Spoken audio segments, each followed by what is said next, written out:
Love the Way You Wear on Me by Ghostwriter of the Machine. Read by My Lost and Found. Summary.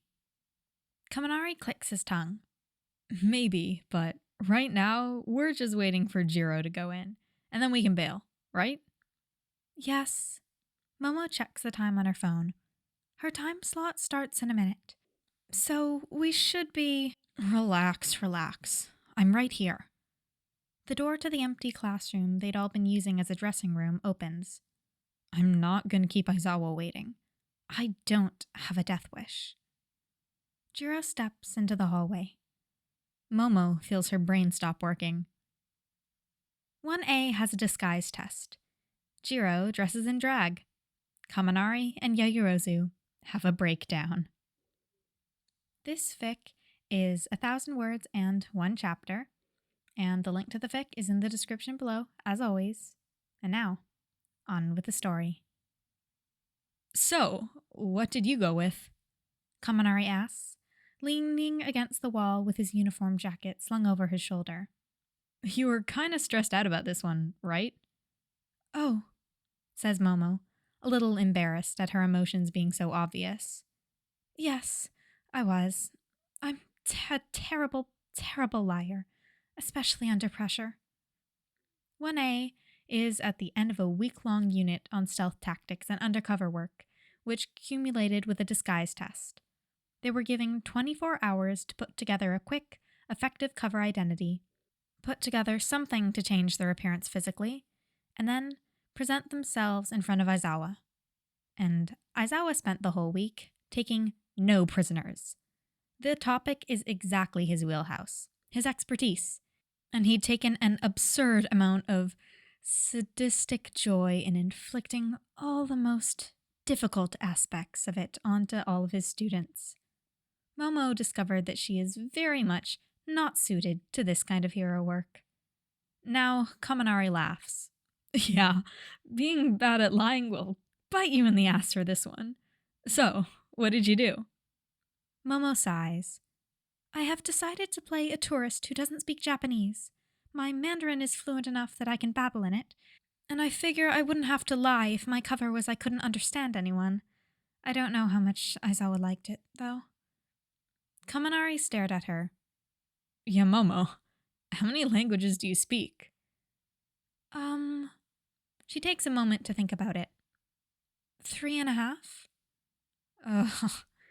Kaminari scrunches his nose at her. You're annoyingly amazing sometimes. You know that? I just put on a hat and a pair of sunglasses and some exercise clothes on, and I said I was training for a marathon, which would give me an excuse to be running the same path every day if I was doing surveillance, since they seemed impressed by that, at least, so maybe I did okay. I'm sure you did fine, Momo reassures. Kaminari clicks his tongue. Maybe. But right now we're just waiting for Jirou to go in, and then we can bail, right? Yes. Momo checks the time on her phone. Her time slot starts in a minute, so we should be... Relax. I'm right here. The door to the empty classroom they'd all been using as a dressing room opens. And I'm not going to keep Aizawa waiting. I don't have a death wish. Jirou steps into the hallway. Momo feels her brain stop working. Jirou looks simultaneously just like herself, and so radically different that Momo isn't sure she could pick her friend out on the street. She's wearing straight, cut black slacks, tailored to make her hips seem a little more square. She has a short-sleeved button-up on top of it, the top few buttons carefully undone, a combination of the shirt's silhouette and what must have been a binder changing the build of her entire upper body. She's got a blazer slung over that, slim fit and nipped at the waist. On her feet are a pair of ratty red chucks. She had pin-backed her hair in such a way that it looked an inch or so shorter than it is, and on top of everything, she slapped a snapback over it, flipped backwards. Momo's cheeks heat up. Something grows in the pit of her stomach, and it isn't quite admiration at a disguise well constructed. Next to her, she hears Kaminari make a strangled noise. When she sees them looking, Jirou shifts her body language, stands with her feet a little more firmly planted, and a little further apart, squares off her shoulders, tips up her chin, paints a look of disinterest disdain on her face. The overall look is streamlined, masculine. It's really, really hot. Oh, Momo manages to say, and even sounds pretty normal while saying it, despite how very not normal she is feeling right now. You look great. That's such a good choice. I don't think anyone else went with... Draglet? Jirou grins. No, probably not. Kinda went outside the box here. I hope it pays off. I like it, though. Yeah, you look great, Momo repeats herself, and then silently steps on her own foot. She sounds like an idiot. Jirou looks pleased. Thanks. I gotta thank support. They really went all out for me. She twists her upper body to and fro, and Kaminari makes another high-pitched noise. This is, like, a super high-quality binder. Not that I've got a whole lot to bind. It's also pretty movable and breathable. Like, I'm for sure still getting oxygen. That's always good. Yeah. Kaminari speaks for the first time, and he sounds strangled. Really good. Jirou looks at him with a raised eyebrow. You good there, Sparky? Momo takes pity on him, as the guy is obviously not up to full sentences right now. Both of us are just nervous about the results of the test. Oh. Jirou grins at them, wide and sincere. And Momo is going to die, right here. I'm sure you both killed it. Just wait for me to finish up and change, and then we can get snacks or something to celebrate, right? Kaminari squeaks. Yeah! Offering a thumbs up like he's shorted out himself. Sounds great! Then Jirou tosses them a peace sign and strides into the classroom. Once the door has closed, a long, heavy moment passes. Then Kaminari lets out a high-pitched wheeze, reaches out to clutch at Momo's hands, and pulls both of them backwards into a heap on the floor against the wall. Oh my god, he gasps out. Oh my god, I am so bi, Momo.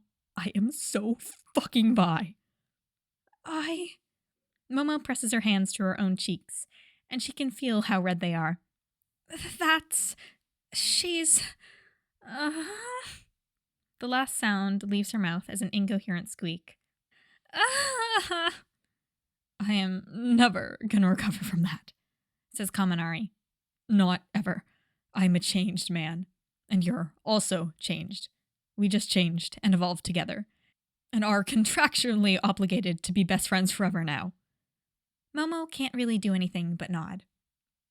Wow, says Kaminari. Wow.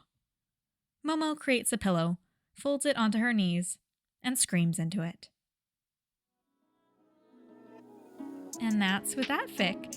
This is actually my first time reading this. I'm doing a cold read of this for Voice Team 2024. It's the second round now, at least for my timeline. Who knows when this is going to be coming out for all of you. But yeah, I'm doing this for the cold read challenge, and this is the first one I'm doing, and it's the version of a cold read where I've never read this before. This is my first time reading this. Still editing it and everything, because words are hard. But this was really fun to read. I was like going through stuff, like looking for stuff to read that I'd never seen before, and then I saw this and I was like, wait, hasn't that been in my like marked later in my like main account forever? And it's like, yes, I've been meaning to read this for so long, I just haven't gotten around to it. So I figured this was the perfect opportunity, and it's great, you know. I love drag just as like, shapeshift, burn the witch, because like that's goals. I want to be the witch. Burn me. Well, don't burn me, but I want to be able to shapeshift. And it's just, this is they're so gay and such disasters, both of them. Lesbian disaster and bi disaster. At least probably. Momo didn't state anything, but yeah, that was great. But yeah, I hope you guys enjoyed this. I'm actually first time using a different type of editing. I forget what it's called. I don't know. But yeah, first time using a different type of editing, so we'll see how this turns out. And that's all for now.